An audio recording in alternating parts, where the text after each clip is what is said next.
nanti juga santri Darul Rahman itu tidak memiliki dalil yang kuat terhadap tradisi. Kamu silahkan buka buku fikih mazhab apapun, ya, selama mazhab itu mazhab yang muktabar. Kalau ada ketemu fikih, buku fikih karangan Imam Muhammad Faiz, buang itu. Kenapa? Nggak muktabar otak saya.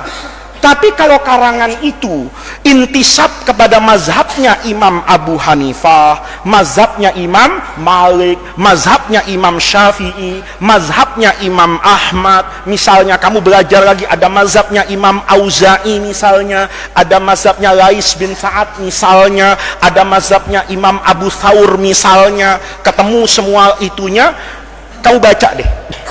Nggak ada tarawih tidak 20 rakaat tuh nggak ada. Tuh di rumah Pak Kiai, ambil buku fikih yang paling gede dari setiap mazhab, ya, dari setiap mazhab. Mazhab Imam Abu Hanifah itu ada 2 kitab yang terkenal, namanya Al-Mabsut, punya Samsul A'immah As-Sarakhsi, itu ada 12 jilid mungkin. Itu mazhabnya Imam Abu Hanifah. Ada yang lebih enak lagi, Bada'i'us Shana'i fi Tartibis Syara'i, karya Imam Al-Kasai itu, ya. Itu kira-kira 8 jilid. Itu mazhab Hanafi. Pindah ke mazhab Maliki, ada kitab namanya Al-Istizkar, itu 32 jilid tuh syarahnya Muwatta itu, ya, ada di rumah Pak Kiai.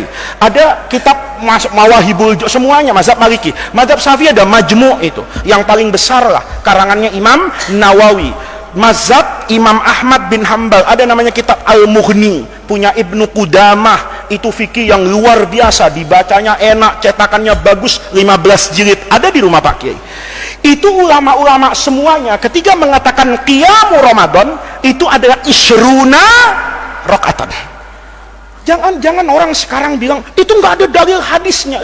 Apa Imam Nawawi yang saya cerita hebat kayak gitu itu lebih bodoh dari profesor sekarang, lebih bodoh dari dokter sekarang, lebih bodoh dari ustadz yang cuman belajar di Saudi 3 tahun 4 tahun itu.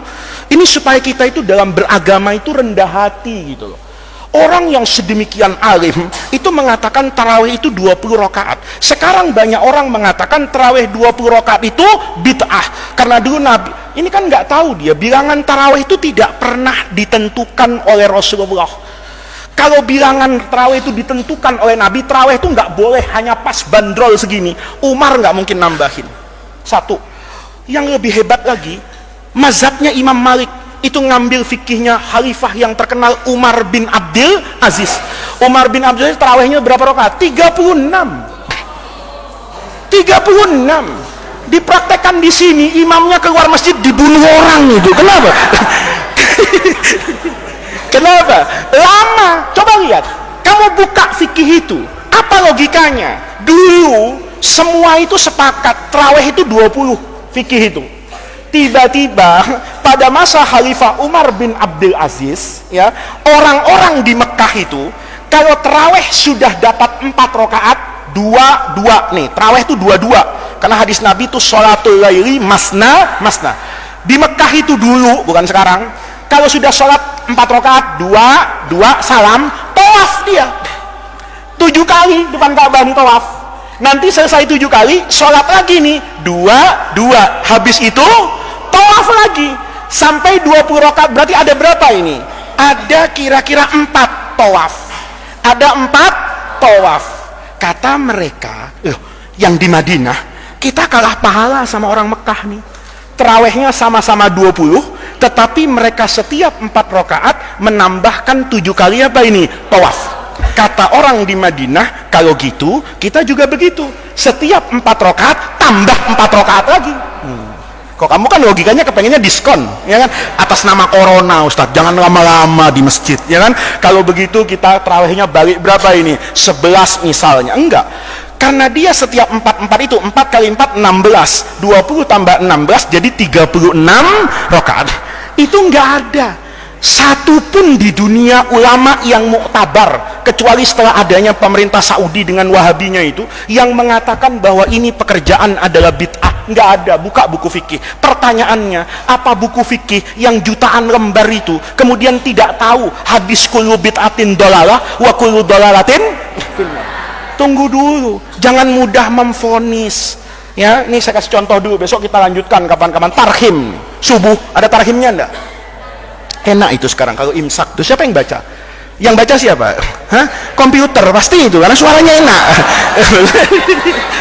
Tapi saya lihat rekaman loh, rekamannya Ustadz Bisri di Liliang itu, ya, kayaknya ada di Instagram atau di YouTube-nya Darrohman Liliang itu. Ustadz Bisri, tahu Ustadz Bisri nggak?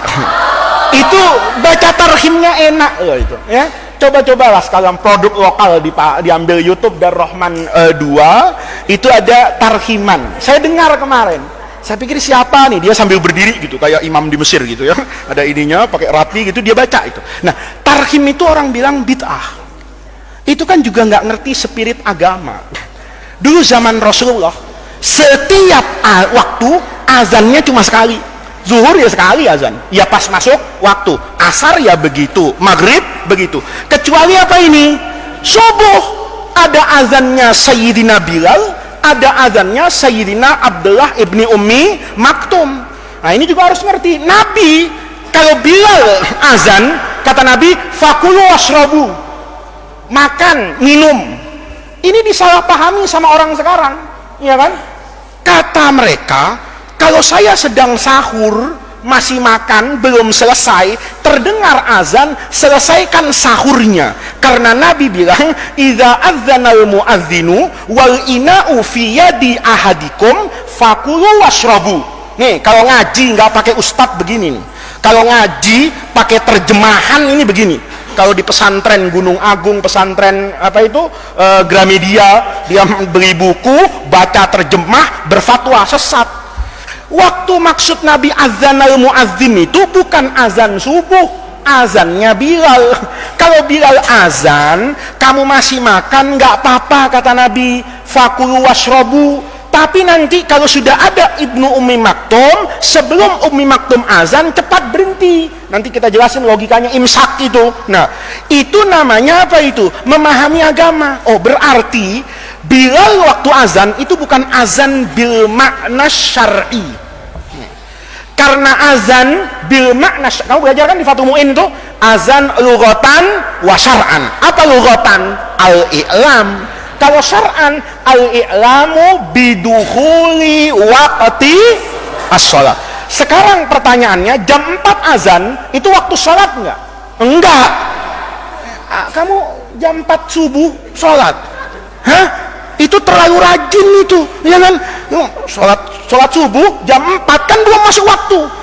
Azan di Madinah, saya pernah ceritakan sama kamu, sebagian teman-teman saya yang belum sempat membaca hadis secara utuh, tahu-tahu sekolah ke Madinah, itu pagi-pagi dengar azan cepat masuk masjid, tahu-tahu tidak ada orang, karena itu azan pertama 1 jam sebelum masuk waktu.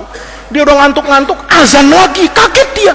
Masya Allah, ajaran apa ini? Ya kan, baru azan kan begitu dah. Nah karena nggak tahu, sama aja kamu Jumatan, datang imamnya belum naik sudah tidur, ya kan? Tidur pulas banget, bangun-bangun, Allahu Akbar. Ya Allah, Islam apa ini? Jumatan nggak pakai 2 khutbah, tiba-tiba langsung sholat. Ini Islam? Bukan Islam sesat, kamu ngorok mas, kan begitu kan? Ya, ini juga begitu. Nah, ada azan pertama, ada azan kedua. Azan pertama itu untuk apa? Bukan i'lam biduhulil waqti, karena al-waqtu lam yadkhul, berarti azannya Sayyidina Bilal itu tidak bisa dinamakan al-azan bil makna syar'i. Berarti al-azan bil makna lughawi. Apa bil makna lughawi? I'lamu bi qurbi maji'i waqti sholatil fajri. Selesai. Bilal pakai azan, kita pakai tarhim. Ada alasannya. Pertama, sahabat dulu dengan Allahu Akbar, Allahu Akbar, langsung bangun. Kalau kamu enggak, Allahu Akbar, Allah ngitung. Sholat enggak dulu deh, kan gitu kan? Nah, lihat nih, atau merasa apa ini? Terlambat deh kalau ke masjid, belum ngapa-ngapain, paham enggak? Maka dibutuhkan waktu yang lebih apa ini? Lama panjang bacanya. Kenapa Bilal bacanya enggak panjang-panjang? Karena enggak ada al-mukarram speaker. Kalau Bilal suruh tarhiman setiap subuh 1 jam tiap hari, 10 hari pensiun dia. Kenapa? Tenggorokannya putus. Kenapa? Dia baca kayak gitu, kayak tarhim kamu itu dibaca. Kamu jangan pikir sekarang ada speaker. Bilal harus naik dulu ke atas bukit, ke atas lembah yang tinggi, dia tarhiman sejam begitu. Itu keluar segala-galanya, keringetnya keluar, darahnya keluar, jantungnya keluar. Kenapa? 1 jam teriak-teriak. Paham nggak maksud saya? Beliau mencukupkan dengan azan sebagai tambih. Karena itu sebatas i'lam bil makna lughawi, bukan bil makna syar'i. Maka tarhim juga hukumnya apa ini? Boleh. Pakai ayat apa? Wasta'inu, bukan, wa ta'awanu alal birri wat taqwa. Adanya tarhim itu ta'awun ala maza, al qiyam kan. Nah, ketika seperti itu hukumnya menjadi apa ini? Boleh, ya. Ini sampai sini dulu, ya.